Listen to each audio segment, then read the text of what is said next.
Hello grade 8s, this is Mr. Miller and welcome to lesson 6.6 on applying fraction operations. So first off we're going to list the following in the order of operations for fractions. And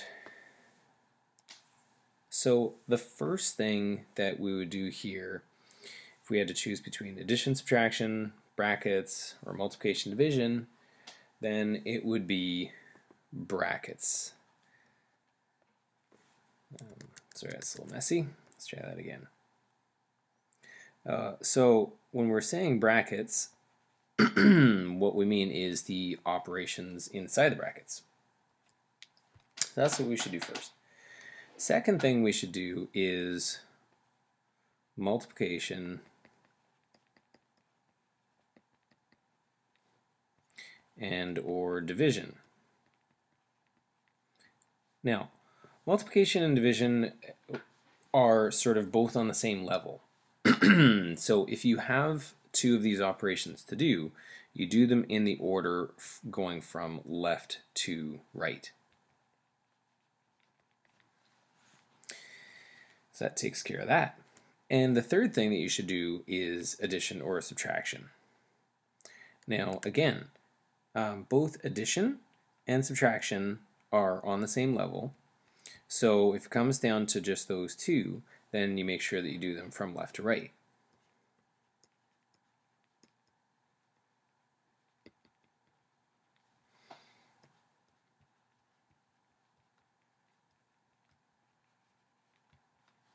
Okay,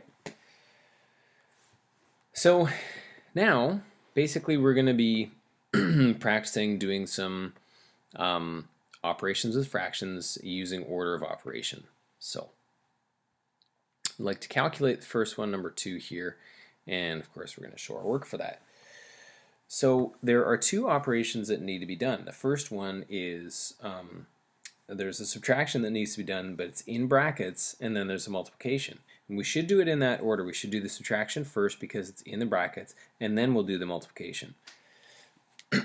So with subtraction of fractions, you do need a common denominator. So between 2 and 8, that would be 8. Okay, because the multiples of 2 go 2, 4, 6, 8. And the multiples of 8 go 8, 16, and so on. And you can see that 8 is the least common multiple, so that's why we're using 8.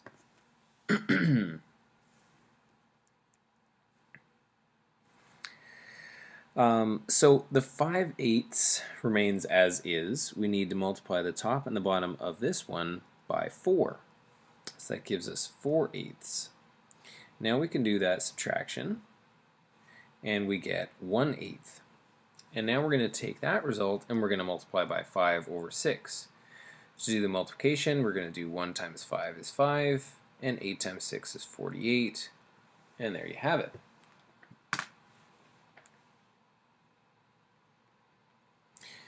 So now we have several operations to choose from. We have a multiplication, a subtraction, and a division.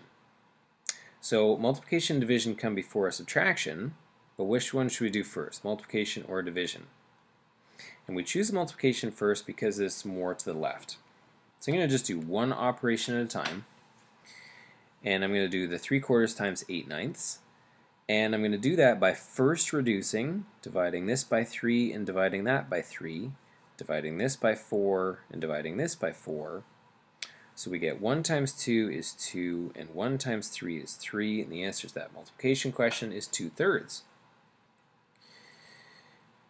Now the next thing that we're going to do is the division, because between subtraction and division, division takes precedence. And so I'm going to leave the 2/3 minus part, and I'm going to go to my division question. And with division, what we do is we flip and we multiply. So now we can simplify first, dividing this by 3 and that by 3. We end up with smaller numbers to multiply. 1 times 1 is 1, 3 times 2 is 6, and answer is already in lowest terms. And now we just have to find a common denominator between 3 and 6. So just looking at multiples of 3, 3, 6, 9, and so on. Multiples of 6 go 6, 12, and so on. And you can see that 6 is the least common multiple. So that's what we're going to use as a denominator. So the 1/6 stays as is. The 2/3 needs to be double top and bottom to give us 4/6. And now we can do the subtraction. And this will give us, as a result, looks like I'm out of room here, so I'm just going to move off to the side here. 3/6, which of course reduces to 1/2 because we're dividing the top and the bottom by 3. Okay, now there's a whole lot of work that's shown here. It's a good idea when you get your final answer to put that final answer in a box. So I'm just going to do that now, and I'm going to do that in the same color I've been working with all along here.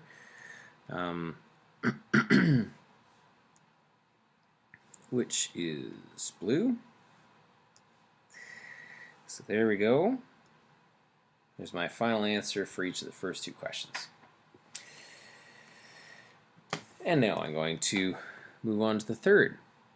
Now, if you think you get how to do this order of operations stuff, maybe you want to pause the video right now and try to do the next one on your own. When you're done, start playing the video again and check your answer.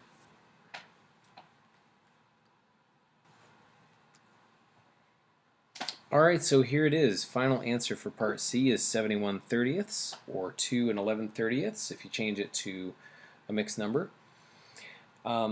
If you didn't get that answer, then you might want to check the method that I used here and copy that down. But hopefully you were able to do that on your own.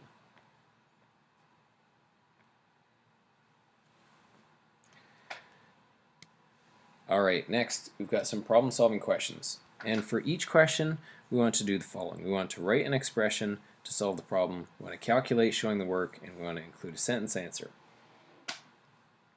So part A, we've got Supermart had a sale. The first $200 Sarah's father spent was discounted by 1/10, and the amount that he spent over $200 was discounted by 1/5. Sarah's father bought $275 worth of groceries. What was the total discount? So the discount, as it's described here, is 1/10 of the first $200 plus it's 1/5 of anything that's above $200. Now, since he spent $275, we have to find out how much above 200 that is. So by doing a subtraction, we can figure that out, and then we can multiply it by 1/5. So again, order operations, you do what's in the brackets first. So I'm going to leave the other stuff alone for the moment. So that subtraction is going to give me $75, which you can write as a fraction over 1. Now, between these two multiplications, you do the one on the left first, although it doesn't really matter. You can do both the one on the left and on the right at the same time. So what I'm going to simplify first, divide this by 10, divide that by 10, divide this by 5, I would get 15, divide that by 5, and I would get 1. Now I can do 1 times 20 is 20 over 1, which makes it $20. 1 times 15 is $15, and again that's over 1. Adding those together we get $35.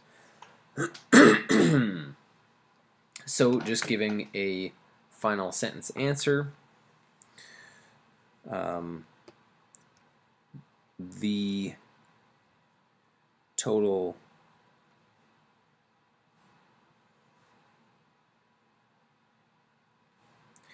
discount was $35. Okay, and now we've got one more problem solving question to do. Let's read it together. It says that in Mr. Jones's grade 8 class, 20 students, or 5/7 of the class, brought class photos.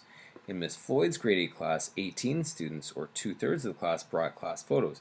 How many students were there in total in Mr. Jones's and Miss Floyd's class? So um,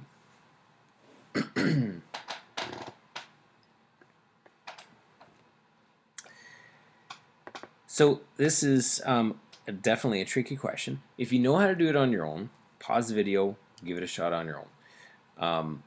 Otherwise, you may want me to talk you through this, so I will do that. Normally, if you're finding 5/7 of something and getting 20 as a result, you do 5/7 times that something to get 20. And the thing is, we don't really know what it is. So to work backwards here, to figure out what that something is, we've got to take 20 and divide it by 5/7, right? Just like with the other part of this question, we've got in Miss Floyd's class, we know that there are 18 students, which is 2/3. This is 2/3 of the entire class, which we don't know how big that class is. So if we're looking to find out how big that class is, we've got to take 18 and divide it by 2/3. So these are the two things that we need to do to figure out the class sizes. And now the complete set of operations that we need to do here is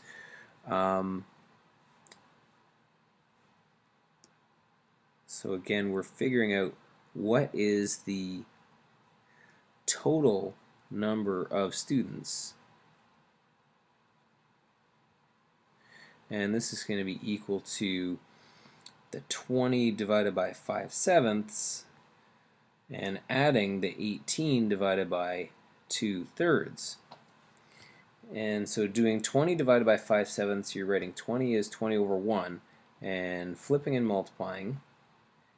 And again, you're writing 18 is 18 over 1, and you're flipping and multiplying. And of course, these two things can both be done at the same time, the multiplications, and then we can add afterwards. So dividing this by 5 and that by 5, we would get 4 times 7 is 28. And dividing this by 2 and that by 2, we get 9 times 3 is 27. Adding those two numbers together, we get a total of 55. So, final statement to answer this question, we can say that there are 55 students in total in Mr. Jones and Miss Floyd's classes.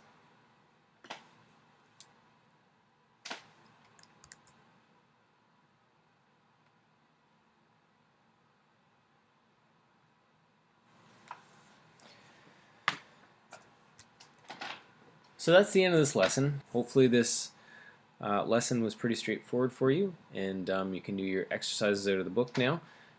Choose 8 from this section. And that's it. Thanks for watching the video, and have a great day.